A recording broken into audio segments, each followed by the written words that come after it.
paralyzed. You'll have to wait for it to wear off. Not that you have a choice.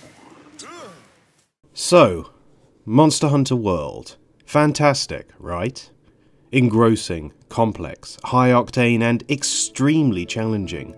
Somehow making a game out of grind without the diminishing returns that inevitably come with the territory. It's a masterpiece on multiple frontiers.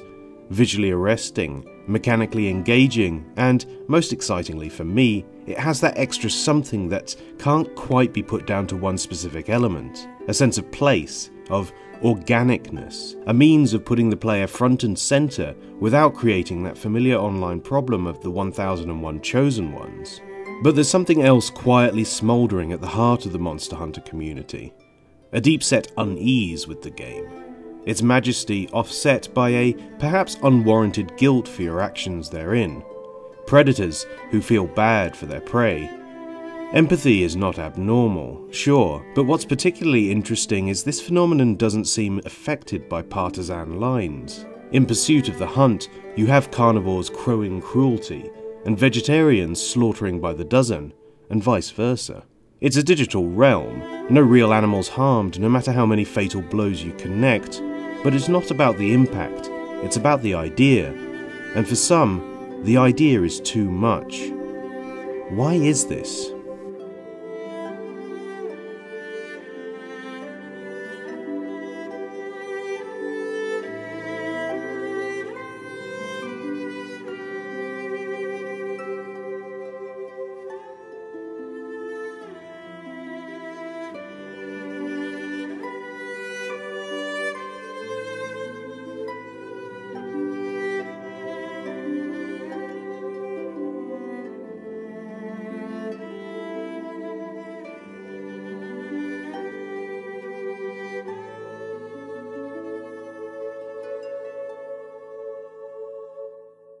In 1990, American writer and animal rights advocate Carol J. Adams published a book called The Sexual Politics of Meat, within which she talked about this idea of the absent referent, the literal being who disappears in the eating of dead bodies. Adams, a staunch vegan, argues that while people know where meat comes from and what life has been taken in the process, subconsciously they don't necessarily put the two together. There is a tangible disassociation between the living being and the juicy slab that are one and the same, and this, she argues, is why people can eat meat. The absent referent isn't necessarily relevant to the argument I'm about to make, and this video isn't about the ethical discourse around the hunting of animals, but I feel like it's a good starting point for understanding a similar disassociation we have when it comes to violence in video games. A lot of death happens in the digital realm. Countless crosshairs resting between the eyes of hapless foes. Siblings, children, parents and partners alike brought to the blade. Blood drawn, bodies quartered. Swords are very cool. Guns, even better. You ever fired a rocket at a helicopter? The best.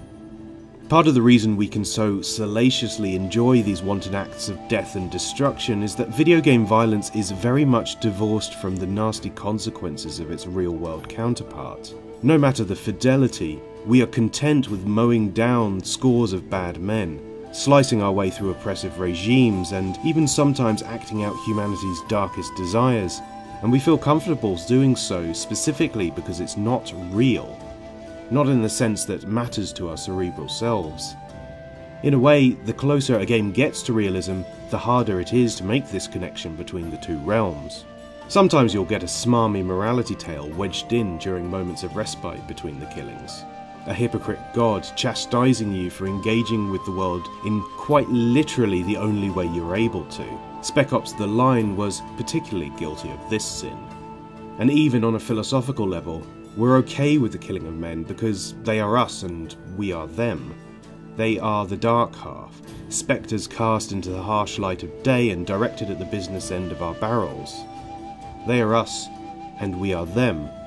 Or rather, they are the version of us poisoned by humanity's very worst traits, and we are the great Redeemer, anointed from upon high to cleanse these digital worlds of sin. This gorgeous, majestic, nasty bastard, on the other hand, we have a far more complicated relationship with. Monster Hunter World is somewhat the opposite of the type of cannon fodder RPG we're used to. It's not about laying waste to entire species, wiping life from the earth in a couple of limp swipes.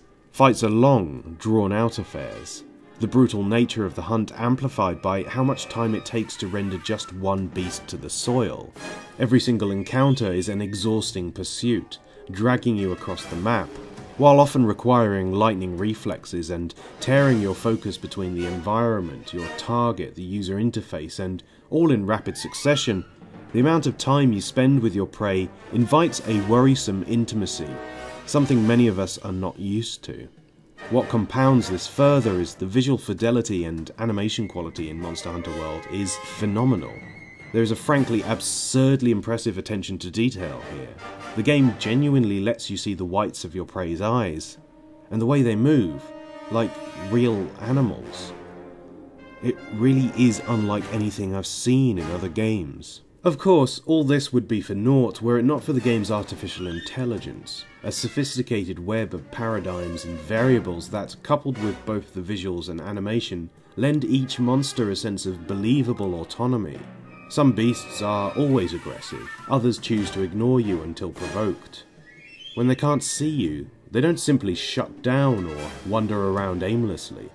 They seem to have lives, desires and needs. They get into territorial disputes with other monsters. They prey on the weaker entities of the ecosystem. And they always leave a trail wherever they go. Each footprint, each scattering of broken scale, mucal expulsion and claw mark tell the story of a life lived independently of the Reaper tailing them. They behave so much like the real thing that it's not that much of a stretch for your brain to trick you into thinking it is real. You end up feeling their pain, their anger and their fear. When the fight's gotten the better of them and they start to limp away, they shrink. No longer this life-threatening archon of the untamed wilds, they are reduced to ragged mongrels, desperately clinging to those last breaths as the proverbial hammer finally comes down to end their time on this celestial sphere. With all this present, it's no wonder that some people really struggle conceptually with Monster Hunter's core loop of stalk, kill, carve and repeat. Many of the game's diverse cast of creatures are simply minding their own business, and the exaggerated nature of their behaviour, their movements and their appearance mean that this is a very hard fact to ignore.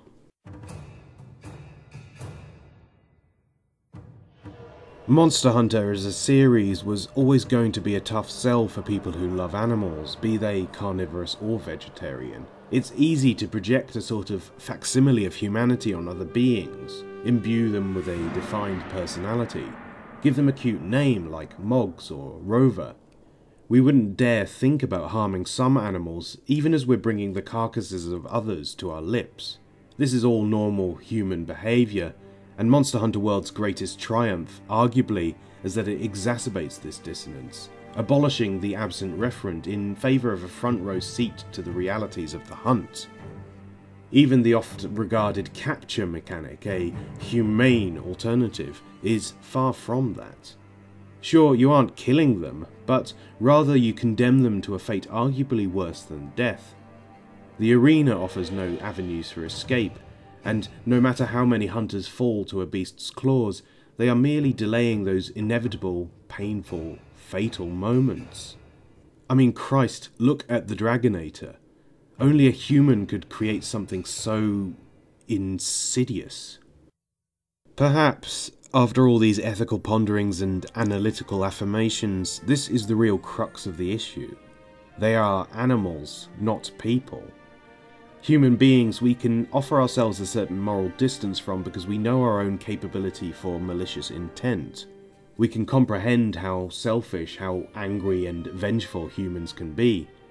We see firsthand, through clenched fist and raised voice, our own capacity for malevolence. Evil is a human trait, something we have plagued the world with. When it comes to the beasts of the wild, we can't really attest those same traits. It doesn't seem right, doesn't seem natural, Guilt is something somewhat unique to gaming. Our action in the environment makes it harder to divorce ourselves from the consequences of progression, but despite the gun being firmly in our hands, so rarely do we consider the moral impact of our admittedly repercussion-free autonomy. In a way, it's the perfect medium for the venting of frustrations. As has been refuted time and time again, there is no tangible link between video game violence and its real-world parallel, yet this doesn't mean we can't use this same medium to reflect on what these simulacra really mean. It is a digital realm after all. Nothing tangible is harmed in the process, but again, it's not about the impact, it's about the idea.